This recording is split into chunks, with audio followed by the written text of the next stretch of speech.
Hello, and welcome to the Physical Therapy Owners Club podcast. I'm your host, Nathan Shields, and I've got Dr.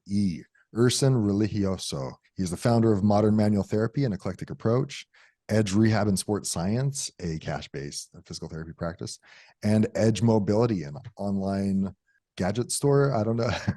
E-commerce store, yeah, for E-commerce store. PTs, There you go. fitness, That kind of rehab, stuff. health, yeah. Yeah, I got you, man. Thanks for joining me today. I mean, I'd like it to be gadgets. I love gadgets. Yeah, great to be here. Yeah, it's I love doing podcasts I see that your are name. my own. I've seen your name quite a bit, whether it's social media or emails, that kind of stuff. So it's cool to finally have you on because I've seen your name across the years. I'm excited to talk to you today because you've been at a level of success and been on the other side of it. Like I said before we pushed record, you've been to the top of the mountain and seen the other side, right? And I think Yeah, it's it's like a appropriate to black talk. diamond. Yeah, it's appropriate to talk about stuff like this with, especially with someone like you who has such a vast amount of experience, because I spend so much time talking to owners about building up their practices, doing better, getting successful levels. There, not a lot do we talk about what's on the other side of success, Yeah, and for what are some of sure. the pitfalls, and what are some of the things you need to consider. So for those people who are maybe a little bit more comfortable in their clinics, maybe they've pulled themselves out of treatment and not too involved, there are some pitfalls that you can fall into. And so that's what I want to talk to you about today is what are some of the things that you've experienced? Yeah, well, I mean, to back up, I left a practice that I was hired to manage um, shortly after completing residency. And I completed my manual therapy residency. It was the first year I graduated. Mm. So I immediately went into like a transitional doctorate program, one of the first in the nation in 1998. It wasn't even the term transitional doctorate wasn't even a term back then. Yeah. It was just DPT, even though it was transitioning to a DPT. I mean, what's the difference? You know what I mean? Like, I don't even understand the term today. Like, why would they even choose that? Like, you're just earning a degree. Why am I transitioning to it? It's not like I didn't complete my other degree. So then right after that, I kind of expected that the place I was doing my residency would keep me on, and they didn't. So my mentor just said, "Hey, you know what? The school that you graduated from, that he was currently the ortho professor, and they have an opening for a full-time position." So I said, "Sure, I can do that. I can teach physical therapy because I'm a physical therapist." you know, which I think it's strange too, right? Because if you think about all the PT professors we've ever had, like none of them really have a teaching degree. They might have an EDD, maybe, you know, or maybe they have a PhD in something that's totally unrelated to physical therapy. They just happen to have a PhD and they're a physical therapist, which automatically means they can teach physical therapy, apparently. Apparently. Yeah. So I did that for a year and then I liked it. And then I remember the head of the program sat me down and said, "Hey, you know what? This job position was only for a year, and you have to reapply for it for the new opening." I'm like, "Well, I didn't know that. I mean, I just kind of thought I was hired." So then I was it also another PT professor said, "Hey, you know what? There's a job. Everything early on for me was just like, hey, I just happen to be connected to people, right? Right. It's all about who you know." So I was they're like, "Hey, there's a PT opening." I I interviewed for this job without even realizing I was going to be a clinic director. 2 years Mm. out, no clinical experience other than my residency. I've never ran a clinic before. I've no managerial experience or anything. It was just me and a PTA and a secretary. In this place, they're like, "Oh yeah, by the way, we want you to make it full time." It was only part time. So I just did a good job. I had no business acumen, no sense of anything. I'm just going to do a good job as a PT. And after about 6 or 7 years of just having great outcomes, probably because of my manual therapy training and everything, I just felt like I was able to do a different job. I started teaching some Con Ed and everything. And by the time I left that practice, I had scaled it to myself, another PT, and a full-time PTA because the other PTA was only part-time. We're doing really, really well. We were also a part of a chain of like 13 or 14 clinics, and regularly I did not overbook myself despite having like a low reimbursement rate in Western New York. And we were the only clinic in the black regularly. And we had less than a 10% cancellation rate. And again, I think it was just all due to customer service and everything. So that's one of the first lessons I learned is just like the patient is always right. And you just treat everyone like gold. And but I left that practice to form my own practice maybe 10 years into that. And um, a guy who I'd mentored said, "Hey, you know what? I'm gonna open up my own practice, and I can't afford to pay you, but you can be a 1099, and we'll pay you per patient."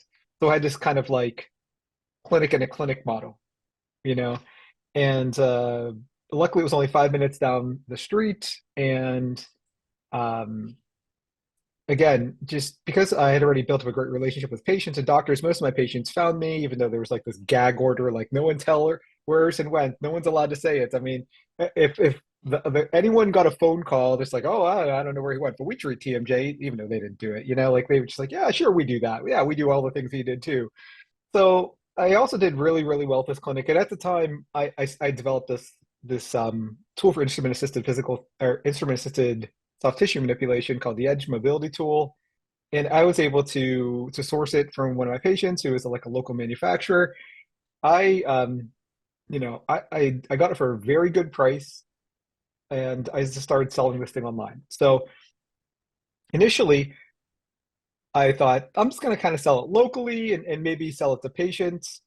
And then my students who helped me design it, I heard later that one of the nicknames for him was Jake the Snake. He was just like a less than not quite a savory character, and he didn't have a Yeah. great reputation as a student.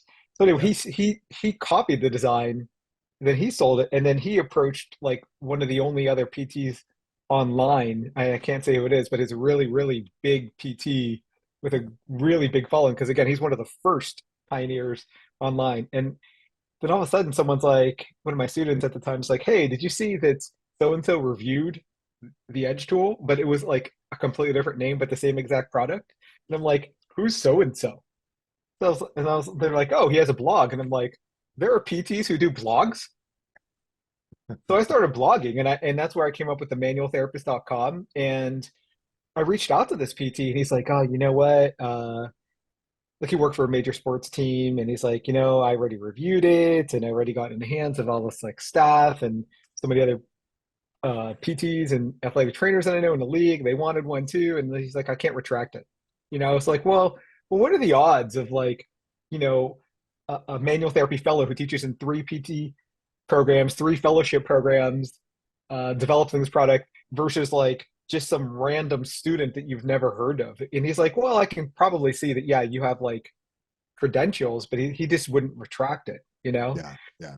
So so I just started blogging, and I also at the time my wife just had our third kid, and as a PT herself, she was working in home care, and she's like, if I go back to work now, because she only worked part-time, she's like, I'd pretty much be paying for daycare for three kids. Right. And it's like you really have to love your job and maybe not want to be a parent if that's the only thing you want to do. She's like, I'm not going back. And at that time, she only had worked 363 days instead of 365 for this job. So they're like, oh, we can only give you 6 weeks. And she's like, I just can't go back at 6 weeks. I'm like, well, I understand. But, I just left my practice to start this practice within a practice of Yeah. a practice that is also just starting. I just started vlogging. I don't even know where that's going to go.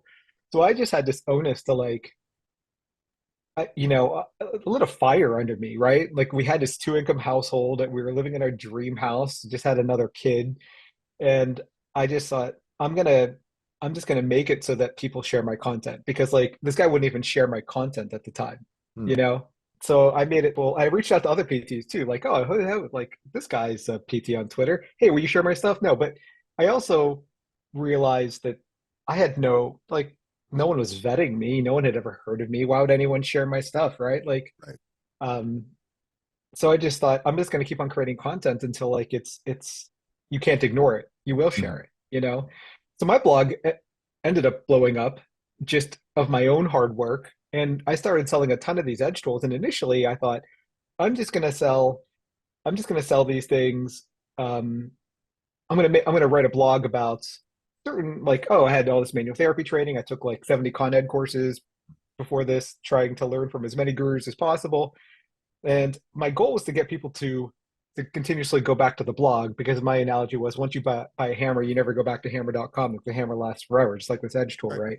Right. But then it turns out that a lot of people started to be interested in my approach and what eventually became modern manual therapy because I had learned from so many gurus like Maitland and McKenzie and Mulligan and David Butler and all these kind of people who I just at the time I thought I just want to replace them. Arrogantly I thought like I didn't want to be the next big guru. And I applied the same kind of principles to my practice, and I got very very busy with that. I eventually, within like 6 to 8 months, I probably had like at least a month waiting list, to get in for TMJ and everything, which was my specialty at the time. Uh-huh. So somewhere along the line, though, I started selling so many Edge tools and a couple other products I branded under the Edge Mobility brand. Like I looked like, hey, what's going to, what is selling for an extraordinary amount and what can I white label and sell it for cheaper? Because that was Yeah. like the pain point, Yeah. like these Graston tools are like $3,000 and I was selling Edge tools for 120, but it was still like 10 times markup. Yeah. It was, Great it was, margins. it was great margins at the time for sure. Yeah. So, I mean, the thing that happened was that I remember doing my taxes a couple years into my practice and my courses had taken off and it's like started teaching all around the world.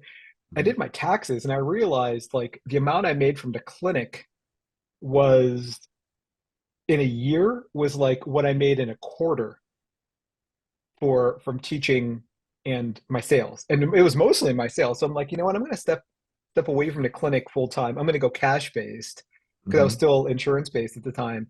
And I thought, well, because people always say like, oh, it's a big risk to go cash based. But it wasn't for me. Mhm. Honestly, it was not because I just at the time like I was like, well, PT could be a hobby for me. The only reason why I Okay. wanted to continue treating is because I teach and still to this day, even though I don't have nearly a full-time practice, I still see patients because I don't want to be one of those instructors that says like, well, this is how I treated 20 years ago. And this is, Yeah. but I'm telling you how you should do it now because I'm up to date on the evidence, even though I don't actually treat patients anymore. I Right. still treat patients, Right. Right. But honestly, the worst thing that ever happened to me was having all the success. I mean, I just felt like I was invincible. You Hmm. know, I these things were just selling like hotcakes, and I just kept on rebranding things and like expanding my store. Um, and I instead of just only selling on Amazon, I made a Shopify store. Then I put all my courses on there, and I mean, and then people started copying my tools. Yeah. I remember and then like within 2 months, China had copied my tool and was selling it for like $30 on Amazon. Like a little bit more than what I would pay for it. I mean, like crazy margin, which they do for everything now. Like Yeah. they make like sometimes pennies on the dollar, but Hmm. because they end up selling like millions of them and it probably costs them like less than a penny to make, I mean, they're still making a profit, I guess, right? Yeah. Yeah. So that happened, and then the two strikes really was that my blog, which was getting something like 10,000 hits a day, within a week, I lost all the organic reach. Like I think everyone did around the time, like somewhere around the time, Facebook made a decision to basically say, hey, you know what? We've been generous with our organic reach, and now you got to pay, right? Now you got to boost it Yeah. to get organic reach. I mean, it used to be when I had 30,000 Facebook followers, if I would post a link with a picture on it, I would get 200,000 reach. Wow. Yeah, can you imagine? Wow. So it was so easy for me to sell things. And now, like, if I put like a video with subtitles and graphics and a catchy thumbnail, and I boost it for $200, I might get like 300 people to see it. Yeah. It's Uh-huh. nuts. Yeah. So that happened. Like all of this happened. Like I just saw my Amazon profits go like, wow. I'm like, what happened? Yeah. And then my reach also just dropped like that. So I just had to hustle. Hmm. It was like the first time in my life where I had a couple more kids between that time. So it's not like things got any cheaper. And we homeschool, so we pay for like everything, all our supplies and everything. And yeah, I mean, the worst thing that ever happened to me was being complacent because I was too successful. I didn't really have to run too many ads, and I had to teach myself how to market and how to write like good email copy. And before I could like send out an email, and I would like fill up a course like that. Hmm. I'd send out like one email, and then because I had so much Facebook reach too, people would just come to my courses. Hmm. And now it's just like it's just a totally different time now, right? Like between the economy and it's so easy to get things for cheap, and there's so many knockoffs of whatever you want. Yeah. Yeah. So I mean, the thing I learned the most was you just can't rest on your laurels. When you attain a certain level of success, it doesn't mean that you can just sit back. I mean, unless you're just happy and unless you're so successful like a Jeff Bezos, I'm sure someone like that could actually just probably rest on their laurels. You know what I mean? And like retire and live pretty comfortably. But I still had like 20, 20, 30 years ahead of me at the time. Yeah. What would you have done differently? Well, I mean, I guess I would have looked at the market.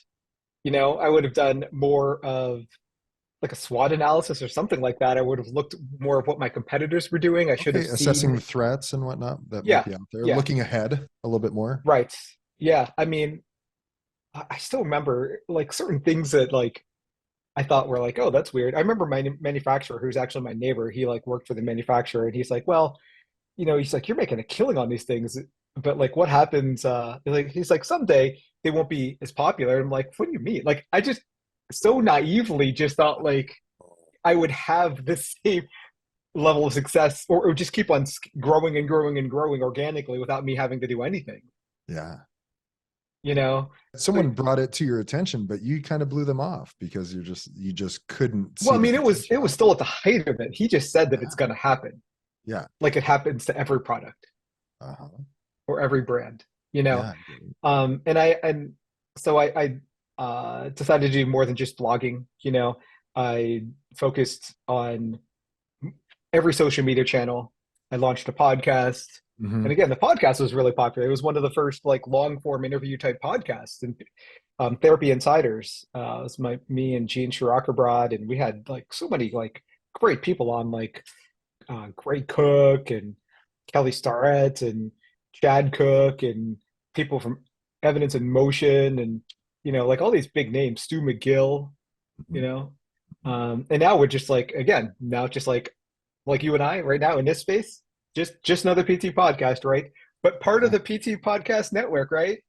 Right. That's exactly Exactly. why I did that, right? Because I want to join up with other like-minded folks like you who have a business and are a PT entrepreneur, and I'm just always so now I just try to look up for like what are trends, what are the products that people want to see, what are different ways that I can solve problems for either patients or courses. I'm like working with different online services like a AI-based soap note provider, and Hmm.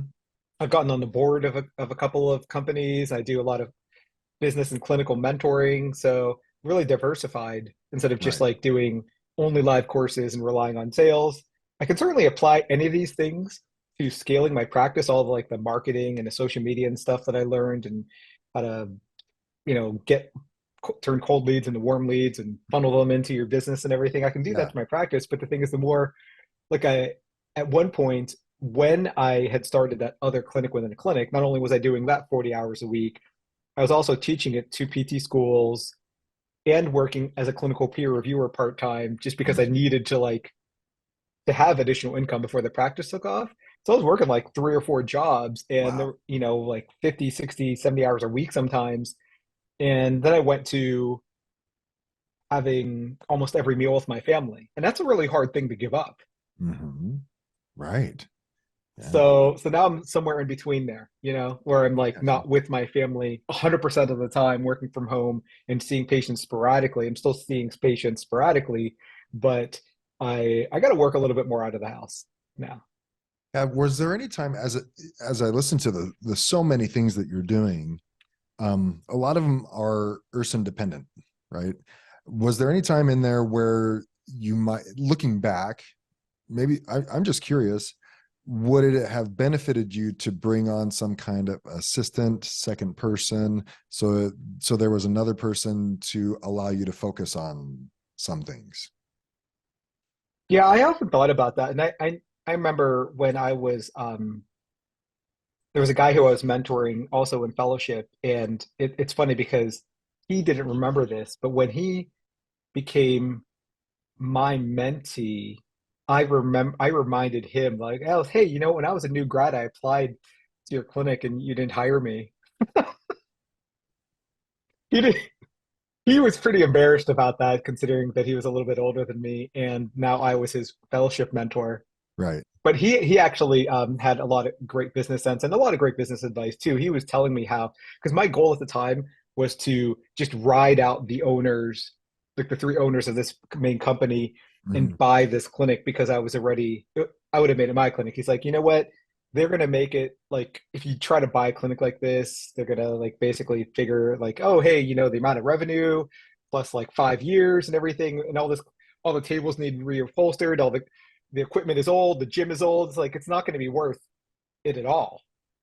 Um, so he was the reason why I left that place and opened my own practice. But that practice, I literally my only overhead was the like I didn't even have rent. It was like the amount that they took per patient, and they paid me a cut of that patient. So it was really great. And I almost like recommend that as a model. But that guy also told me you'll start earning money when you hire a couple PTs, and then you could open up another practice. So I always had that in the back of my mind. It's just that I'm at the the tail end of my career now, in terms of like people don't realize how old I am. I think they're always like surprised to hear that I'm close to 50. And it's not to say that I don't have like 15 years left in me, but I just like don't want to open up a chain of clinics now. You know what I Right. mean? Right. Especially because like I just love tech and everything. I mean, I definitely think there were times when I wanted to hire people, and but I wanted to do it more for like my courses. And I have a Mhm. bunch of people who I pay as like 1099s to teach under my brand. Like there's Sure. a BFR instructor, there's like a nutrition instructor, and they're all under eclectic approach, but it's like modern nutritional rehab and modern strength training. And Right. so I have that, but these guys all have full-time jobs, so they don't Mhm. quite heavily promote.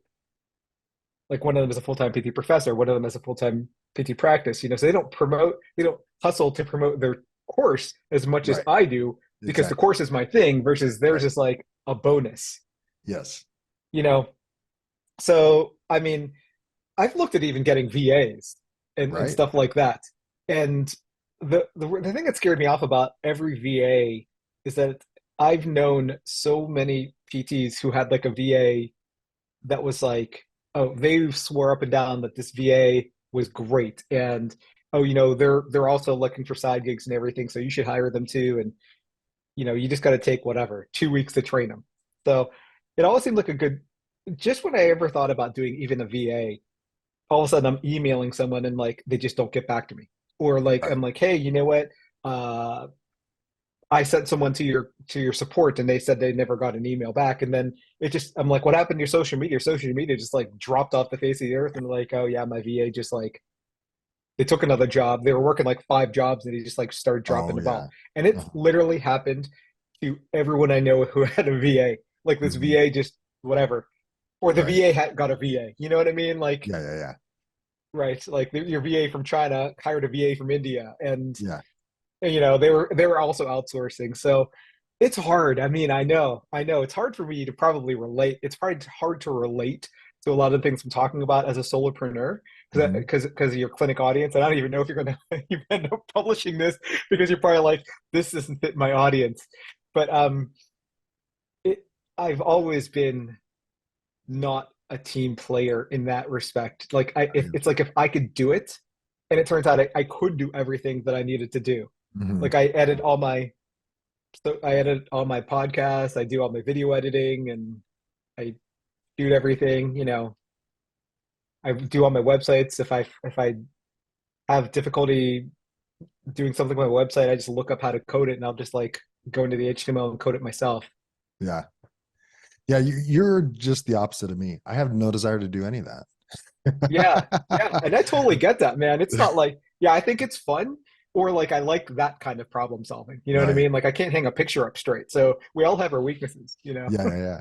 Yeah, exactly. I'm just the opposite. And I don't want to learn how to do social marketing. And I hate writing, so I don't want to do a blog.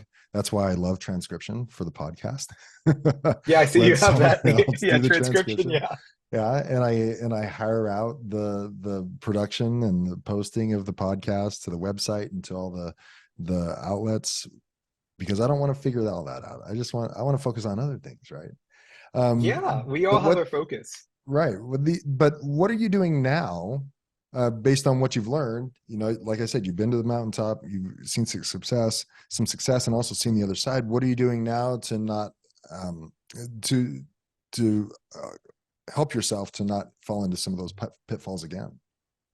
Yeah, well, I mean, like just even this year, between this year and last year, like I had mentioned, like my course attendance has been really down, right? So Mhm. again, it was just another thing where I used to be able to fill courses easy, and I don't even really know what it is. I talk to other practitioners who I know who aren't like McKinsey Institute or Maitland or something. They have like smaller company like me, you know, even if it's just a couple employees. And like, are you guys having trouble filling courses? Like, yeah, we also are.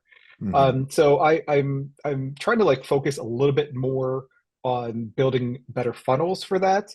Maybe doing like more mini courses. I'm also launching like products for patients. I haven't done Oh, like so far most of my stuff has been B2B, but I partnered with this company called Curve, and initially they tried to launch as like a telehealth platform, yeah.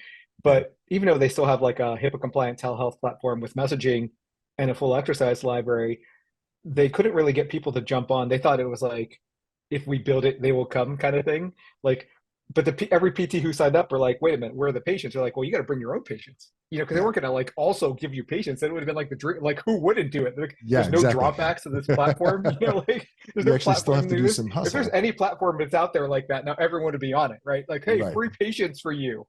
Yeah. Um, so they switched it to like a service model now, and you pay a monthly fee. You can still get the HIPAA compliant stuff, but then now they're selling like they make it so that any PT or coach or nutritionist or whatever can sell packages. So I'm still one of their ambassadors. So I'm going to start launching products for patients based on exercises and like maybe 3 or 4 either live visits or asynchronous visits because they can be asynchronous too. But it's like a really easy way to do like RTM, which I think is really big in PT Hmm. now, right? Right. Right. So I'm just finishing up shooting the programs for that, and also I'm just trying to be more proactive about repeatedly like finding new hosts for my courses and getting just like doing more grassroots marketing as opposed to again sending out a couple of like emails and a couple Facebook ads and expecting it to fill up.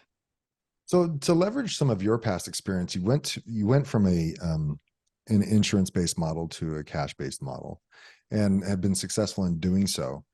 What would you tell some of those clinic owners that are out there considering doing the same thing? Because I've had a few episodes in the past year where we focused on dropping contracts, especially the poorer paying ones that aren't covering expenses and whatnot, for the benefit of increasing your average reimbursement rate. And some people are just considering dropping contracts altogether. What kind of advice would you give to them based on your experience? Well, also, I mean, I guess I should say also that I'm trying to niche out even a little bit more than just like TMJ and headaches and chronic pain Mhm. and everything. So I would say that is part of my advice for anyone who wants to go cash based is there's a market for that.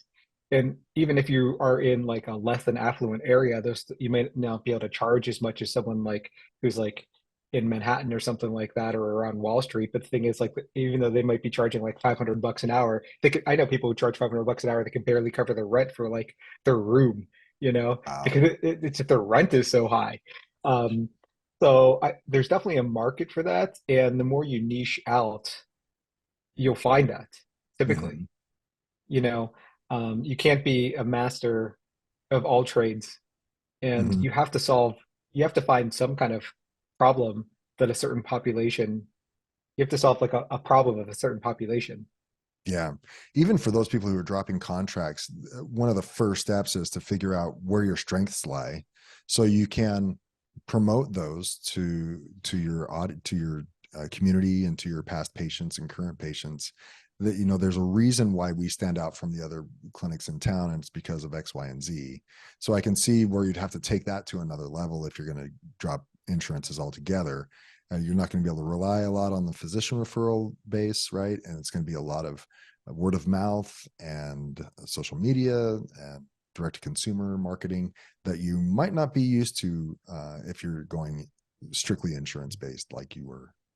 Yeah, for sure. I mean, my own doctor, I mean, this guy loves me. We have like these, I have this super long primary visit every year because we just talk shop and everything. It's like, what are you doing now? Because I'm always doing some kind of crazy health hack, like your typical, I don't know if you're one of those like entrepreneurs that it's like doing ice baths, like every entrepreneur, like the ice baths and they drink like they have butter in their coffee and they do all these like Right. super health hacks, right? Right. So cause I'm always doing something new and one of the ways I'm actually going to market both online and locally is like to treat long COVID and Mm, fatigue and all these like things that every PT should be treating, but they're not because it's mm, all based upon breath work and how a lot of patients are over breathing. And the more you over breathe, it could, like, if you ever look up the term over breathing, which is the medical term for hyperventilation, it's been associated with anything from fatigue to indigestion to headaches, dizziness, and obviously MSK things like low back pain and everything. But I trained with this like psychologist who taught me all about overbreathing. I did his certification program because he was a psychologist. I couldn't really apply it that well. And then I found another PT who's a manual therapy fellow like me who developed his own program because he also trained with this psychologist. But because he's a PT, he found like a bunch of objective measures and he like okay. was able to put like the recovery into a program as opposed to like talking to someone like you're a psychologist because that was hard for me because I'm not a psychologist. And I've preliminary been experimenting it with like a bunch of live patients, but also virtual patients because I don't need to do hands-on or anything.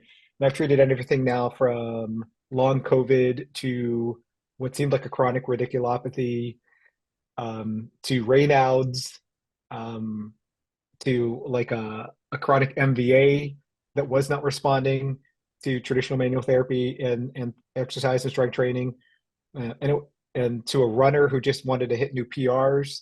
Mm, Um, and they've all had success just by changing their breathing rate and getting them on a very strict breathing program, mm, despite having wildly different complaints. So I interesting. thought, yeah, I know. So I thought, you know, there's a market for this, not only for me, right? Like long COVID is a huge thing. Mhm. I mean, the guy who I treated with long COVID, he was a chiropractor, reached out who had chronic low back pain, been following me for years. He's bought all my courses and everything. He's already tried all the stuff that I would do because he's taken all my stuff. So even though I tried it and it like kind of got better, he just also happened to have long COVID. So I'm like, hey, you know what? Let's try this breathing stuff on him. And his long COVID is better. His back pain is no better, but his long COVID is better. Hmm. He Okay. doesn't have to take naps anymore. He has way more energy. He can actually work out again.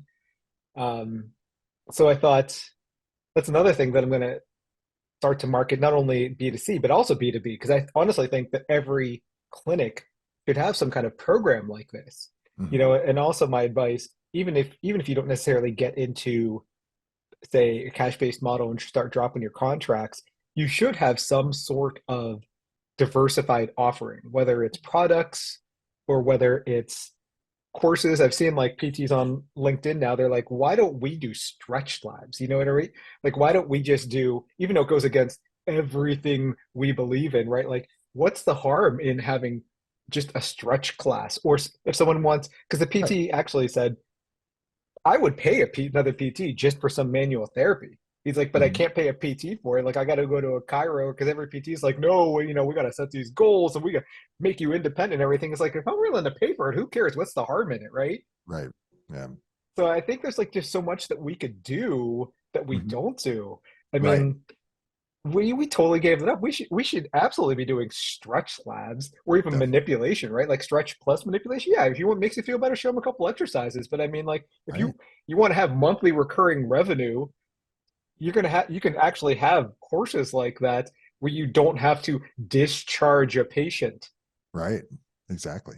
It doesn't have to be like I love how much what you bring to the table is a lot of stuff that's just out of the box. It's not the traditional story that most of my guests have in terms of, okay, I started a clinic, I had some difficulty, I got some coaching, and things turned around for the better, and it got and whatnot. Your story is all over the place compared to most, and probably compared to most of the audience, right?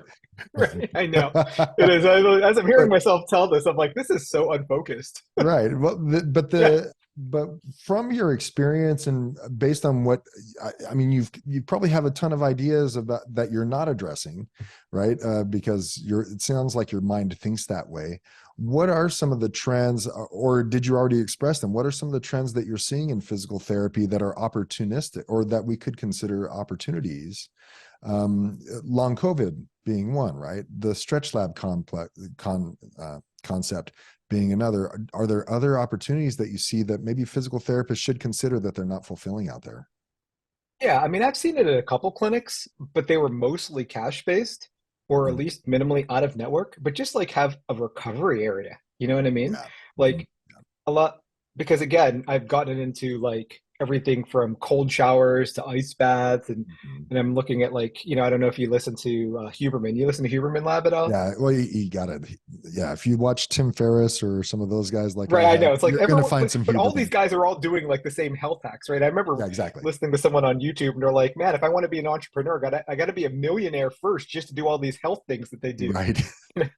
Right? That's Because true. Huberman was always talking about his like his plunge, his cold plunge. It's like Yes. $4,000, and I'm like, I don't know if I can buy that for the house, but if I just got it for the clinic, Yeah, it's a you know what I mean? business Like, oh, expense. right, it's just a business expense. But then I'm like, do I really want to clean up after patients? Like again, That's true. this is where I need to hire someone now, right? Right, exactly.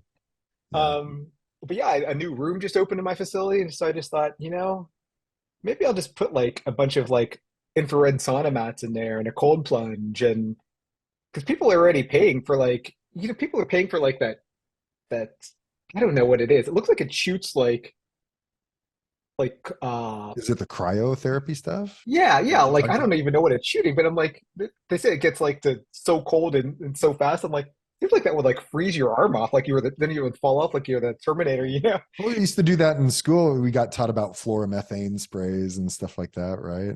Right, except for Very back then similar. they were like, oh yeah, but this stuff is like gonna be illegal, right? Like the Yeah, the CF, yeah. Like, it's black so I don't market know stuff. what makes this like better for the environment. I don't know what's coming out of this thing. It seems like it Right, would just like blow a hole in the ozone layer. But yeah, right. I think there's so many opportunities for PTs that like other even lay people have just like opened up shop, right? Like Hmm. these people don't have like doctorate degrees or they're not even really clinicians, and Right. people are paying them and they just Hmm. keep on going back, right? Yeah. So you do that, you have like some products, like I don't know if it's whether you're gonna everyone's selling CBD or supplements or something like that, something like that just keeps people coming in, and they happen to hurt themselves, and all of a sudden you can do traditional PT too, but like Right. you, you can have something that pretty much just pays for itself. I've really Yeah. looked into getting either a plunge or even like a whole cryotherapy chamber. They have like cryotherapy trailers you can rent out. I'm like, man, I just drive that thing around. People just pay to like freeze themselves like all day, and then Show up after the football pays for games itself in and like 6 months. yeah, take that trailer to a marathon and just Right? park it at Yeah, the end line at the finish line, absolutely. right? Yeah. There definitely are opportunities out there. What have you ever worked in the concussion space? I haven't, and there was only a couple people in my practice or in my. There's a couple people in my last podcast again who are concussion experts Mhm. who also made me realize that I was no concussion expert.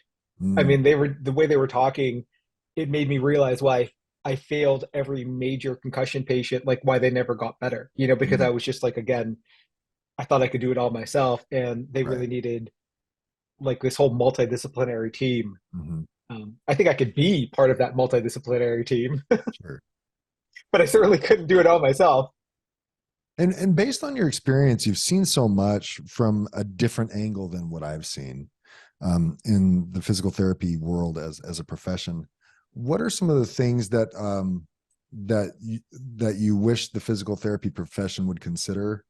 Um, And where do you think some of the opportunities are? Have we already expressed those, or are there still some concerns that you Well, there's a see on the couple other things I horizon? think that, yeah, there's a couple other things I think they should consider. I think that somehow we have to get off our asses and either put more into the APTA, or, the APTA should have some sort of mandatory um, membership. People are always like, oh, physicians have their lobbies are much more powerful than ours and everything. Certainly, they make more money, but also they have mandatory membership, right? So their Oh, I political didn't know action that. committees and everything. At least that's what I heard. I don't know. Yeah. Um, it may or may not be true now, but I know I heard that a long time ago. And they're like, whatever. I don't know how many percentage of PTs don't belong to the APTA or whatever. But then, Right. like, we complain about things that, and we want them to change, but then we don't actually put our money where our mouth is, and Right. we expect it to change without having to do anything, right? Hmm. Um, so I think that's part of it. But I also think that, like, the law really has to catch up to what we can do. You know what? Right. When I think the one good thing about the lockdowns was that telehealth was kind of like, oh yeah, we'll look the other way and everyone should do telehealth, but it was the only thing that was available. Hmm. And I thought, wow, this is really going to be a turning point, and I'm going to be able to do telehealth without being part of the PT compact. Because now, I mean, I've been doing telehealth since before telehealth was a thing. Hmm. Um, and, I mean, a term, and you know, I have to call it like health coaching or something, because it's not physical therapy all of a sudden if I'm doing it with someone out of New York State, Right. and the Yeah. PT compact is only like 25 states or something like that. Maybe it's 30 Yeah. states at this point, but it's not huge. Yeah. It's not It's everywhere. not as big as it should be. Right. Um, and I also find that strange too, because it's not like a physician. Like, you can do a physician, you meet with a physician anywhere, right? They have this Universal Practice Act. I don't know what it's like in Alaska, but I always say it's strange too. Like, we don't even have a Universal Practice Act. Like, I can Mhm. do thrust manipulation in New York. If I do thrust manipulation in Pennsylvania, or even if I teach it, I have to call it grade 5 mobilization. I Mhm. can't do needling in New York, but I was used to be licensed in Texas. I used to fly down there and do needling. Right. Um, Right. you know, so I think one of the things that we just need to, like, to realize that we are doctors now, and we have to act like that. We have to, like, the what I like about the cash-based PT mentality is most of us say, like, you have to think you're a rock star because you are a rock star. There's no Mhm. there's no like MD who just says, like, oh yeah, like, call me, oh yeah, I'm a doctor, but, like, call me Erson. Mhm. You know what I mean? Like, 1% of doctors say that versus, I would say, 99% of PTs say that, right? It's like, Right. Right. get this doctorate and everything, and you have, like, doctorate like loans, but then you just, like, oh yeah, whatever. I'm just I'm not a I'm real just Joe doctor. Schmo. No, no, I know. Yeah. So you have That to kind of act like stuff. you're a real doctor, but then I think, like, the opportunity for telehealth is we could just coach so many people. And there's already research behind telehealth. There's so much research that Mhm. shows that PT works just as well Mhm. virtually. Mhm. Um, so yeah, that's why I partner with companies like Curve, and I've reached out to other companies like Sword Health, and there's a lot of other companies that are out there that are kind of like trying to really to do that in the Mhm. PT space. Right. So I've tried to, like, reach out to them all and see how we can help each other. Yeah. How can we collaborate? Right. Yeah, yeah. You get it. So, just wrapping up here, thank you so much for taking the time to be on the podcast and share with us your experience. Anything else you want to add? Hey, no. Well, I mean, if you want to follow me and Mhm. you thought it's interesting, and also you're just really looking for a way to level up your employees' clinical practice, all my eclectic approach courses are either online or live. I'm always looking for hosts as well. But we are approved in 42 states for PT, PTA, and ATC. I think all 50 for ATC. Um, So I do online clinical mentoring, and you can follow me at Modern Manual Therapy, Facebook, Instagram, and YouTube. I'm also on LinkedIn. My podcast is Untold Physio Stories, which is the perfect commute podcast, because it's a 10 to 15 minute story about interesting cases, or someone's origin story about how they went from maybe a clinic owner or home care to multiple clinic owner to business coach. Right. Right. Exactly. Yeah. And don't forget the podcast network that I just joined, Right. PT Yes. Therapy Owners Club. Part of the PT Podcast Network. Yeah, ptpodcastnetwork.com. There's a lot of good PT Yes. You podcasts can on tell there. it's not even part of my outro yet because I literally just created this website last week. Right. I'm not even used to saying it yet. Well, I'm going to put it at the beginning of of my podcast, like right There you before go. like the intro music and everything. Like You got to. Untold Physio Stories is part of the PT Podcast Network. Check it out at ptpodcastnetwork.com. There So you you got to do go. that too. All right. Yeah. I should just cut that clip right there of that audio and You could, put it in yeah, the front right. You end. could just, yeah. Cool. Awesome, man. Well, thanks for joining today, Erson. I really appreciate it. All right. Hey, thanks for having me on, Nathan. Uh-huh.